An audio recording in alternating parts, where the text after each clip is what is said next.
ধর্মের অনুকরণ নিয়ে ধর্মীয় ইস্যুকে কেন্দ্র করে কোনো দেওয়াল লিখন হয়েছে। মুসলিম সম্প্রদায়ের মূল স্রোতে ফিরিয়ে আনা দুরস্ত তিনি তাদের মধ্যে মৌলবাদটাকে আরো বিস্তার করে ভোট ব্যাংকের রাজনীতি করার স্বার্থে তাদেরকে তোষণ নামক শোষণকে হাতিয়ার করে এগোনো শুরু করলেন। ধর্মটাকে ভোট ধর্মে পরিণত করে ফেলেছেন। তুলনায় বদল চাই করলেন। এই বদলটা হলো কি আমরা এতদিন পরে বুঝেছি। বদলটা হলো ভারত পশ্চিমবঙ্গের ঐতিহ্য, পশ্চিমবঙ্গের একটা অসাম্প্রদায়িক যে চিত্রনাট্য চিত্রপট তার পরিবর্তন তিনি করলেন। আশঙ্কা এটা চলতে থাকলে একটা বড় গোষ্ঠী দ্বন্দ্বের জায়গা না চলে যায়। কারণ এই পলিটিশিয়ানরা কিন্তু সমাজের আইকন একটা শ্রেণীর কাছে, যেখানে তার বলার কথা আমার অসমাপ্ত কাজগুলো আমরা করব, যেখানে তার বিরোধীদের একের পর এক তির্যক মন্তব্যের কাউন্টার দেওয়ার কথা জনগণের কাছে প্রতিশ্রুতিবদ্ধ তিনি সেখানে বলতে হচ্ছে তাকে আমি ব্রাহ্মণ কন্যা, আমার বাবা আমাকে গীতা পাঠ শিখিয়েছে, এটসেট্রা এটসেট্রা। সাধারণ মানুষ ভারতবর্ষে প্রত্যেকের নিজস্ব ধর্মাচরণটা করবেন, রাষ্ট্র তাদেরকে প্রোটেকশন দেবে। কে কত ধর্মভিখারী সেজে মন্দিরে মসজিদে ঘুরে ঘুরে ভিক্ষা চাইছেন, উন্নয়নের নয়। যে আমাদের সংবিধান কিন্তু ছোট জগন্নাথ আমাদের করে রাখেনি। ইতিহাস আমাদের অতীত থেকে শেখায় যে আমরা যে ভুলটা করেছিলি সেটা যেন রিপিট না হয়। ২৬-এর বিধানসভা ভোট এখনো দূরে, বলতে গেলে হাতে গুনে 1 বছর হাতে সময় রয়েছে। তার আগেই বাংলার জেলায় জেলায় পড়ছে পোস্টার শুধু যে একটি রাজনৈতিক দল তা কিন্তু নয়, অন্যান্য রাজনৈতিক দলগুলিও ফেলছে, কখনো শাসক দল বা কখনো রাজ্যের প্রধান বিরোধী দল, যেখানে প্রস্থানের মূল বক্তব্যই হলো হিন্দু। এবার বিধানসভা নির্বাচনটা কি এটাই মানে আলোচ্য বিষয়, কি ধর্ম সংঘাতই নাকি কাজেরও কোনো কিছু হবে? না, ছোটবেলার থেকে যতগুলো নির্বাচন, স্থানীয় পঞ্চায়েত নির্বাচন, পৌরসভা নির্বাচন, বিধানসভা, লোকসভা, যে স্তরের ভোট দেখেছি, আমার জ্ঞান তো কোনোদিনও কোনো দেওয়াল লিখন বিরোধী, সপক্ষ, তৃতীয় পক্ষ, চতুর্থ পক্ষ, বাম, অতিবাম, নীতিবাম, ঠিক আছে, পাতিবাম, কোনো বাম, কাউকে দেখিনি ধর্মের অনুকরণ নিয়ে ধর্মীয় ইস্যুকে কেন্দ্র করে কোনো দেওয়াল লিখন হয়েছে। সেখানে হয়তো কিছু মিথ্যে প্রতিশ্রুতি তারা দিতেন, প্রতিশ্রুতিগুলোর মধ্যে কখনো রাস্তা তৈরি হয়নি, ওরা করেনি আমরা করব, ওরা চাকরি দেয়নি আমরা চাকরি দেব, আমরা 10,000 চাকরি দেবো, ওরা বলছে 1 লক্ষ চাকরি দেবে। এই প্রতিশ্রুতিগুলো হয়েছে, তার একটা বড় অংশই ছিল মিথ্যে প্রতিশ্রুতি, অস্বীকার করছি না, কিন্তু ইস্যুটা ছিল উন্নয়ন। এই যে 11-এ মমতা ক্ষমতায় আসলেন, পরিবর্তন হলো, তার ভাষায় পরিবর্তন তিনি করলেন, বদলানায় বদল চাই করলেন। এই বদলটা হলো কি আমরা এতদিন পরে বুঝেছি। বদলটা হলো ভারত পশ্চিমবঙ্গের ঐতিহ্য, পশ্চিমবঙ্গের একটা অসাম্প্রদায়িক যে চিত্রনাট্য চিত্রপট তার পরিবর্তন তিনি করলেন। খেয়াল করে দেখবে সাম্প্রদায়িকতা কিন্তু একবারে আসে না, সাম্প্রদায়িকতা আসে একটা পাল্টা সাম্প্রদায়িকতার রিভাইভাল হিসাবে। ঠিক যেমন 1905 সালে মুসলিম লীগ তৈরি হওয়ার পরে মুসলিম আইডেন্টিটি পোস্টে যখন ওই লীগটা তৈরি হলো, তার ঠিক 5 থেকে 6 বছর পরে কিন্তু হিন্দুদের আইডেন্টিটির পোস্টে হিন্দুদের একটা স্বতন্ত্র সংস্থা তৈরি হলো, প্রতিষ্ঠান তৈরি হলো, যেটা আজকের পোশাকি নামই বলতে পারো বিজেপি। আমি বলছি যে এই যে রিভাইভালিজম, এটার কিন্তু বাংলায় খাল কেটে কুমির টানেছে তৃণমূল নেত্রী। আজকে তিনি সাচার কমিটির রিপোর্ট বামেদের নগ্নচিত্রকে দেখিয়ে দিয়েছিল যে মুসলিমদের তারা তোষণ করেছে, ভোট ব্যাংকে ব্যবহার করেছে, তাদেরকে উন্নয়নের দিকে নিয়ে যায়নি। জাস্টিস সাচার কমিটি এবং রঙ্গরাজন কমিটি দেখিয়ে গেছে। মমতা ব্যানার্জি কী প্রতিশ্রুতি দিয়েছিলেন? ক্ষমতায় আসলে পরে মুসলিমদের উন্নয়ন করবেন। কি উন্নয়নটা করবেন, স্কুলে পাঠাবেন, তাদের মূল স্রোতে ফেরাবেন, তাদের বিজ্ঞানসম্মত সমাজ ব্যবস্থার অংশীদারিত্ব করাবেন, তাদের সমস্ত গোড়ামি অন্ধকারে নিমজ্জিত একটি প্রান্তিক জনগোষ্ঠীকে তিনি মূল স্রোতে আনবেন, এই প্রতিশ্রুতি দিয়েছিলেন। রিচ কাণ্ডের পরে রিজানুর মার কাছে হাতে হাত রেখে বলেছিলেন ইনসাফ দেবেন তিনি। আজকে কি করলেন তিনি ক্ষমতায় এসে? তিনি কিন্তু ওই গড্ডালিকার প্রবাহে পা বাড়ালেন। মুসলিম সম্প্রদায়ের মূল স্রোতে ফিরিয়ে আনা দুরস্ত তিনি তাদের মধ্যে মৌলবাদটাকে আরও বিস্তার করে ভোট ব্যাংকের রাজনীতি করার স্বার্থে তাদেরকে তোষণ নামক শোষণকে হাতিয়ার করে এগোনো শুরু করলেন। এবং তার কাউন্টার পলিটিক্সটা হলো বিজেপি আজকে হিন্দুদের বোঝাতে পারলো এই অভাগা রাজ্যের তো একটা ইস্যু আছেই, যেটা ধামাচাপা পড়ে আছে, সেটা হচ্ছে বঙ্গভঙ্গ ধর্মের ভিত্তিতে। সেখানে পরবর্তী 3-4 প্রজন্ম যারা ওপার বাংলার থেকে মার খেয়ে এসছে হিন্দু বাঙালি, তাদেরকে সহজেই বোঝানো সম্ভব হলো যে দেখো আবার বঙ্গভঙ্গ হবে, আবার তোমরা দেশচ্যুত হবে, এবার বঙ্গোপসাগরে তোমায় ঝাঁপিয়ে পড়তে হবে, এটসেট্রা এটসেট্রা এটসেট্রা। নাহলে ভাবো যে আজকে রাজ্যের মুখ্যমন্ত্রীকে বিধানসভার মতন আইনকক্ষে দাঁড়িয়ে, যেখানে তার সরকারের সার্বিক উন্নতি, বিধানসভার অধিবেশনে যেটা নোট হয়, সরকারিভাবে নোট হচ্ছে, যেখানে তার বলার কথা, যেখানে তার বলার কথা আমার অসমাপ্ত কাজগুলো আমরা করব, যেখানে তার বিরোধীদের ব্যাকের পর এক তির্যক মন্তব্যের কাউন্টার দেওয়ার কথা জনগণের কাছে প্রতিশ্রুতিবদ্ধ তিনি সেখানে বলতে হচ্ছে তাকে আমি ব্রাহ্মণ কন্যা, আমার বাবা আমাকে গীতা পাঠ শিখিয়েছে, এটসেট্রা এটসেট্রা। কেন? কারণ তিনি জানেন এই কাজ করতে গিয়ে 70% হিন্দু বাঙালিদের মধ্যে কিন্তু আরেকটি দল আসন করে নিয়েছে মোটামুটি। তাই তিনি সিঁদুরে মেঘ দেখছেন দিল্লির ভোটের রেজাল্টের পরে। দ্বিতীয় প্রশ্নটা আমি তোমাকে একদম স্পেসিফিক বলছি, যে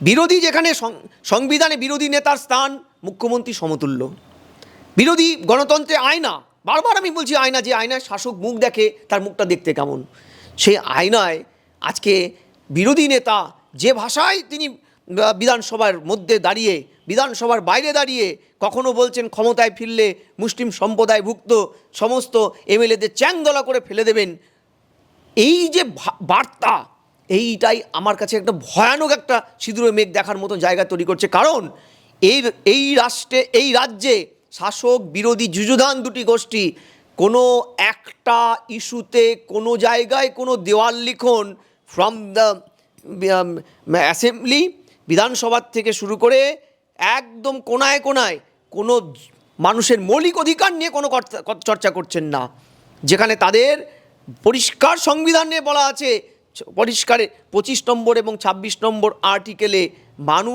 সাধারণ মানুষ ভারতবর্ষে প্রত্যেকে নিজস্ব ধর্মাচরণটা করবেন, রাষ্ট্র তাদেরকে প্রোটেকশন দেবে।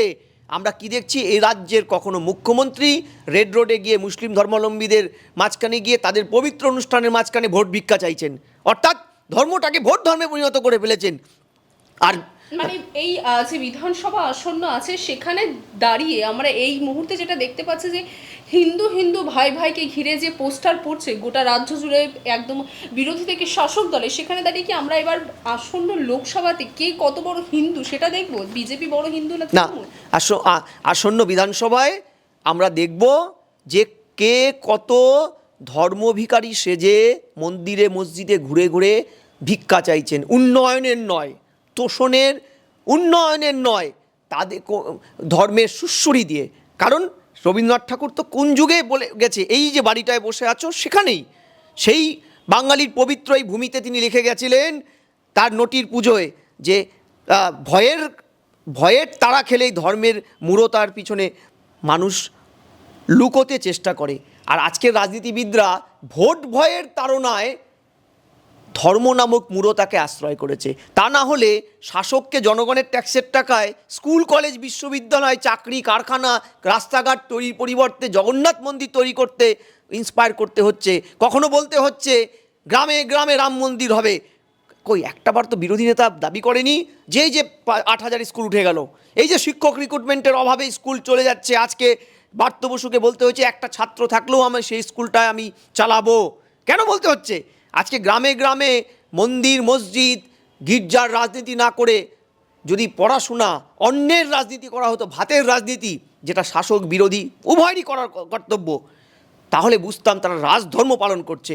তোমাকে পরিষ্কার বলি, সংবিধান তো আমাদের তাই বলেছে নাকি? সংবিধানের 51 উপধারায় স্পষ্ট বলা আছে, রাষ্ট্র যারা চালায় তারা বিজ্ঞানসম্মত সমাজ ব্যবস্থার কথা বলবেন। তোমার যদি বিশ্বাস না হয়, আমি ওটা পড়ছিলাম যে আমাদের সংবিধান কিন্তু ঠুটো জগন্নাথ আমাদের করে রাখেনি। আমাদের সংবিধান প্রত্যেকটা পরতে কিন্তু আমাদেরকে শিখিয়েছে যে কিভাবে পলিটিশিয়ানরা তাদের রাজনীতির চর্চাটাকে করবে এবং মানুষের মধ্যে তার চাষটা করবে। এখানে স্পষ্টত বলা আছে ধর্ম রিলিজিয়াস প্র্যাকটিস হতে পারে, পলিটিশিয়ানদের শাসকের কাজ হবে বিজ্ঞানের রাজনীতির চাষ করার। আর এই শাসক তৃণমূল, এই বিরোধী বিজেপি কি করছে রাজ্যে? 26-এর মসনদে দখল করার লক্ষ্যে তারা একদম পরিষ্কারভাবে অরাজনৈতিক ইস্যুগুলোকে সারফেসে তুলছে, অর্থাৎ পলিটিক্স অফ ডিসপ্লে করছে। এরা ভালো করে জানে, এরা স্পষ্টত জানে সেই ঐতিহাসিক অপ্তবাক্যটা, যেটা মানে সমাজবিজ্ঞানী বেনেডিক্ট রিচার্ড ও জার্মান অ্যান্ডারসন স্পষ্ট বলেছিল, নেশন একটা ইমাজিনারি কমিউনিটি, যেখানে একটা অন্যতম ক্রাইটেরিয়া ধর্ম হতে পারে, কিন্তু এই ধর্মের চাষটা যখন পুরোপুরি রাষ্ট্রনায়করা করে তখন বুঝে নিতে হবে যে সেখানে উন্নয়ন প্রবেশ করেনি বা করতে পারে না। এই যে শাসক তৃণমূল, বিরোধী বিজেপি, তারা উন্নয়নের কথা বলছে না, কারণ তারা ধর্মের চাষটা করছেন। এই ধর্মের আফিংয়ের নেশাটাকে মানুষের মধ্যে ঢুকিয়ে দিয়ে, তাদের বুথ করে দিয়ে সার্বিক উন্নয়নের রাজনীতির ডিসপ্লেটাকে ভেঙে ফেলছেন, তারা সরিয়ে দিচ্ছেন। এই মুহূর্তে যেখানে আমরা দাঁড়িয়ে রয়েছি, এই যে ধর্ম সংঘাত উঠেছে, তোমার কি মনে হয় যে আগামী বিধানসভা নির্বাচন আস্তে আস্তে এই সংঘাত অনেক দূর পর্যন্ত যেতে পারে?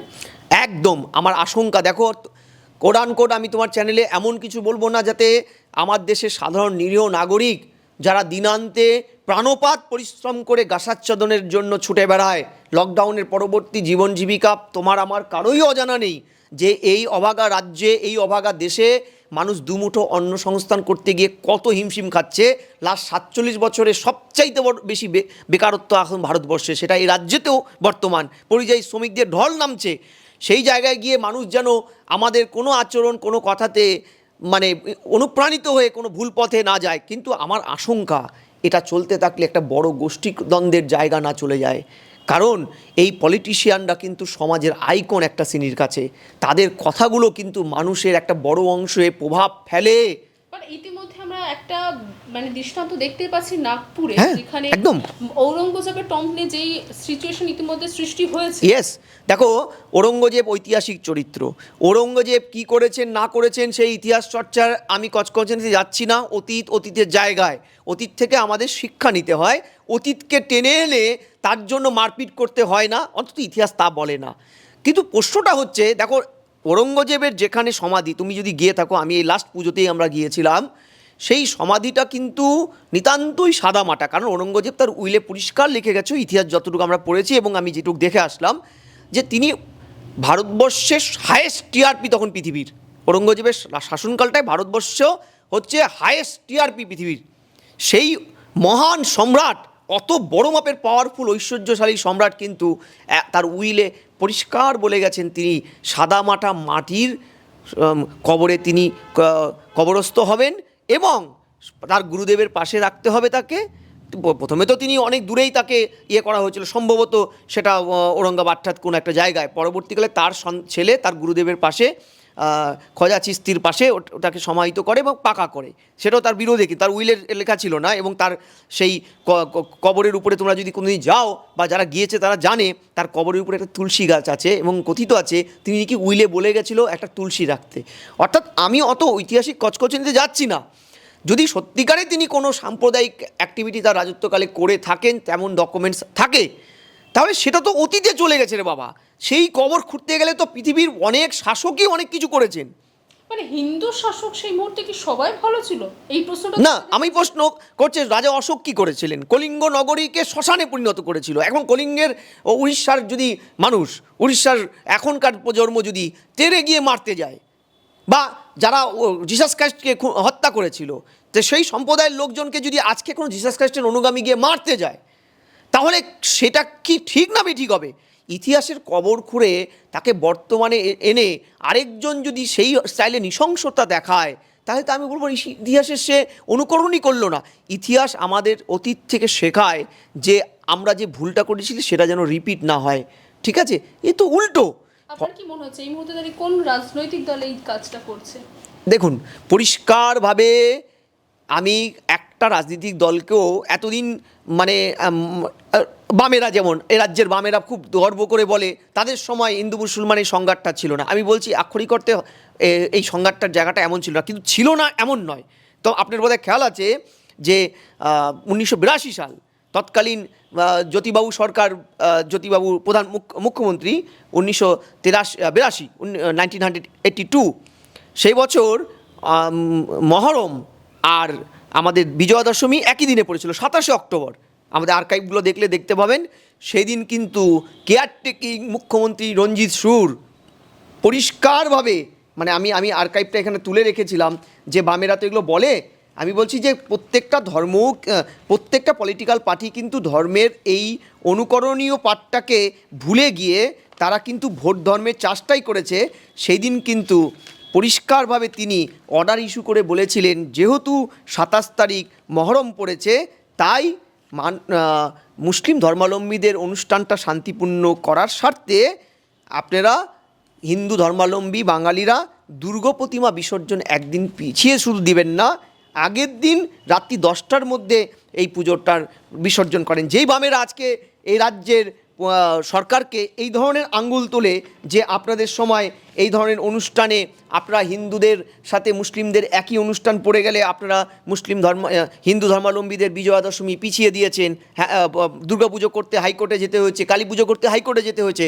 আমি বলছি এটা যেমন এই বাংলার ঐতিহ্যের বিরোধী, তেমনই এই শাসনের সময়ই তো একাধিকবার এই বামেদের সময় অভিযোগটা উঠেছে। শুধু তাই নয়, কংগ্রেসের সময়ও কিন্তু এই অভিযোগগুলো ছিল। এমনকি বাবরি মসজিদ ধ্বংসের একটা বড় দায় কিন্তু রাজীব গান্ধী সরকারের উপরে বর্তেছিল, কারণ পুতুল ঢুকিয়ে রাখা হয়েছিল। অর্থাৎ সার্বিকভাবে আমি পরিষ্কার বলছি যে রাজনীতিবিদরা যদি সত্যিকারের মানুষের মধ্যে বিজ্ঞানের চাষ করতে না পারে না, অন্তত ভারতবর্ষের মতন বহুধর্মীয় বহু ভাষার এই মাল্টি পার্টি ডেমোক্রেসিটা কিন্তু তছনছ হয়ে যাবে, খান হয়ে যাবে, টুকরো হয়ে যাবে। অনেকে নির্বাচনে কি রক্ত ঝরবে তাহলে? দেখুন, রক্ত ঝরা তো আমাদের বাঙালি রাজনীতিবিদদের বা বাংলার ঐতিহ্যের অন্যতম পাঠ, কিন্তু রক্তটা কী কারণে ঝরবে? স্বাধীনতা সংগ্রামের জন্য ঝরবে, পরিবর্তনের জন্য ঝরবে, নাকি ভোট দিতে গিয়ে মার খেয়ে ঝরবে, নাকি ধর্মের কারণে ধর্মযুদ্ধ করতে গিয়ে আমাদের ঝরবে? এটা তো সময় বলবে। কিন্তু আমার আশঙ্কা, এখন যদি এটাতে লাগাম না আনা যায়, তাহলে এরপরে কিন্তু যুযুধান গোষ্ঠী তৃণমূল বিজেপি থাকবে না, এটা থাকবে মানুষ, সাধারণ মানুষ। বাংলা হান্টের আরো খবর দেখতে নজর রাখুন। বাংলা খবর মানেই বাংলা হান্ট।